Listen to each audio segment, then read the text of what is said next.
কি অবস্থা! কোনো সভ্য দেশ, সভ্য মানুষরা এই সমস্ত করতে পারে? পারে না, পারে না, কখনোই পারে না। এর আগে দেখেছি আমরা, হ্যাঁ, আমাদের পার্শ্ববর্তী দেশ যে ঘটনাটা ঘটিয়েছে গতকাল, তোমরা কারা কারা জানো আমি জানি না, কিন্তু আমি যেহেতু এইসব ব্যাপারে একটু খবরগুলো দেখি, নজর রাখি, তাই কালকে যেই ঘটনাটা, মানে ন্যক্কারজনক ঘটনাটা আবার ঘটিয়েছে। এর আগে তো আমরা দেখেছি ঘটিয়েছিল, তাদের প্রধানমন্ত্রীর অন্তর্বাস নিয়ে নাচানাচি করেছিল, সেটা তো আমরা সবাই দেখেছি, পৃথিবীর সবাই দেখেছে, শুধু আমরা কেন।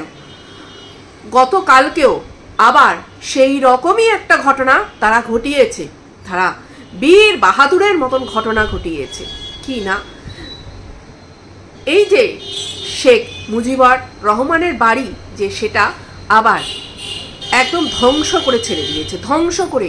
এর আগের বার তো যা করার করেছিল, সেই যে 32 নম্বর ধানমন্ডির যে বাড়ি শেখ মুজিবুর রহমানের, যেই বাড়িতে মুজিবুর রহমান এবং তার সমস্ত যারা আত্মীয় স্বজন ছিল, বাড়ির লোকজন ছিল, তাদের প্রত্যেককে গুলি করে মারা হয়েছিল। তো সেই বাড়িতে গত বছর কিন্তু আগুন ধরানো হয়েছিল, তারপরে যাই হোক সেটা পুরোপুরি পারেনি।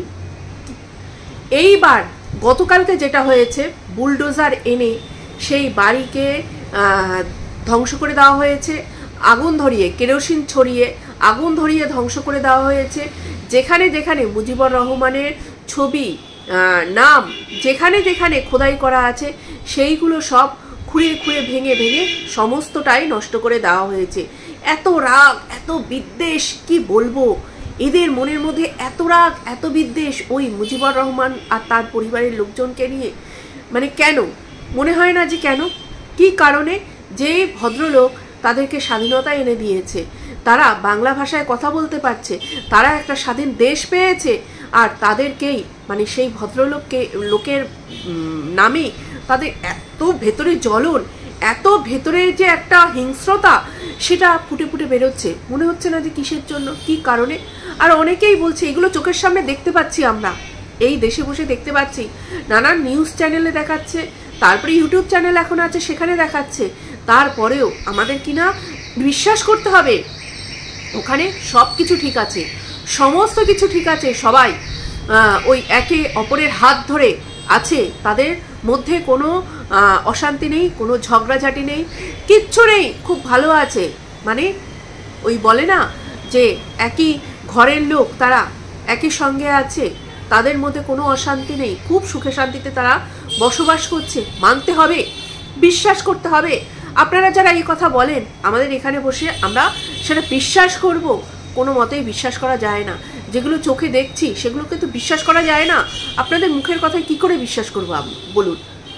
যেখানে আপনারা মানে এই যে শেখ মুজিবুরকে এই রকমভাবে মানে অপমান, এর আগের বার তো আমরা দেখেছি কিভাবে, মানে কতটা হিংস্রতা দেখানো যায়, কতটা মানে রাগ তার উপরে, ব্রিটিশরা তার উপরে দেখানো যায়, সেগুলো আপনারা দেখিয়েছেন।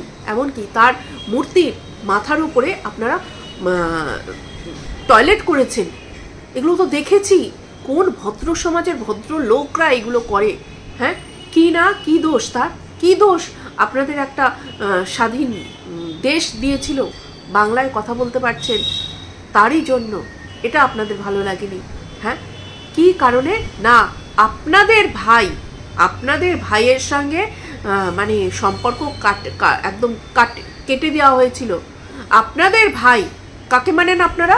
আপনাদের ভাই পাকিস্তানকে মানেন আপনারা। আপনাদের ভাই, সেই ভাইয়ের সঙ্গে আপনাদের সম্পর্ক একদম শেষ করে দেওয়া হয়েছিল, তাদেরকে ওখান থেকে তাড়িয়ে দিতে বাধ্য করে, মানে চলে যেতে বাধ্য করেছিল। তার জন্য এই শেখ মুজিবুরের কে এতটা আপনারা কি বলেন, কি না ঘেন্না করেন। আর তাতে সাথ দিয়েছিল কারা? তাতে সাথ দিয়েছিল ভারতবর্ষ তাতে সাথ দিয়েছিল। তার জন্য ভারতবর্ষ হচ্ছে আপনাদের কাছে কি না, মানে ওই একটা ঘৃণার পাত্র। ভারতবর্ষের মানুষ হচ্ছে ঘৃণার পাত্র। সত্যি মানে মূর্খ আপনারা, একদম মূর্খের স্বর্গে বাস করছেন আপনারা। এই রকম আপনাদের চিন্তাধারা, ছি ছি ছি ছি ছি ছি, আপনাদেরকে সত্যিই ধিক্কার জানাই। আপনারা যদি একটু চিন্তা করতেন, একটু ভাবতেন, সেই ভাবা সেই চিন্তার ক্ষমতা আপনাদের নেই। আর যারা ওখানে বসে বসে বড় বড় বাতলিং দিচ্ছে, তাদেরও সেই ক্ষমতাটা নেই যে সত্যি কথাটা বলি, সত্যি কথাটা তুলে ধরি। কিন্তু তুলে ধরতে পারবে না তো, তাদের তুলে ধরার কোনো ক্ষমতা নেই, কেননা তুলে ধরলে তাদের উপরে সেই অ্যাটাকটা আসবে। সেই কারণে তারাও সেটাকে তুলে ধরবে না, দাঁতে দাঁত চিপে নিয়ে তাদেরকে তারা যা বলবে সেইটা সহ্য করেই তাদেরকে থাকতে হবে এবং সবাইকে দেখাতে হবে আমরা এখানে খুব ভালো আছি, আমরা এখানে সবাই খুব ভালো আছি, একসঙ্গে আছি। হ্যাঁ, এইভাবে একসঙ্গে থাকা, যেখানে জাতির যে জনক তাকে এইভাবে শেষ করে দেওয়া হচ্ছে, তার যেইটুকুনি স্মৃতি আছে সেইটুকুনি স্মৃতিও কালকে শেষ করে দেওয়া হলো। আর আপনারা বলছেন আপনারা ভালো আছেন, জাতির জনককে শেষ করে দেওয়া হচ্ছে এইভাবে, জাতির জনকের স্মৃতিকে শেষ করে দেওয়া হচ্ছে এইভাবে। আর আপনারা ওখানে যারা আছেন তারা ভালো আছেন, সংখ্যালঘুরা ভালো আছেন, এটাই বলেই আপনাদের মনে একটা আলাদা শান্তি, যে সেই শান্তিটা দিতে হবে এইটা বলেই। কারণ শান্তি তো এমনিতে আপনারা পাবেন না, কিন্তু আপনাদেরকে এই কথাটা বলেই নিজেদের মনে নিজেদের শান্তি, ওই অল ইজ ওয়েল এই কথাটা বলেই আনতে হবে। এছাড়া আপনাদের আর কিচ্ছু করার নেই, কিচ্ছু করার নেই। হ্যাঁ, মানে এতটা মানে হিংস্রতা, এতটা নৃশংস কাজ কোনো একটা সমাজ করতে পারে, এটা ভাবা যায় না, এটা ভাবা যায় না। এটাকে ধিক্কার জানাচ্ছি, ধিক্কার জানাচ্ছি। ছি ছি।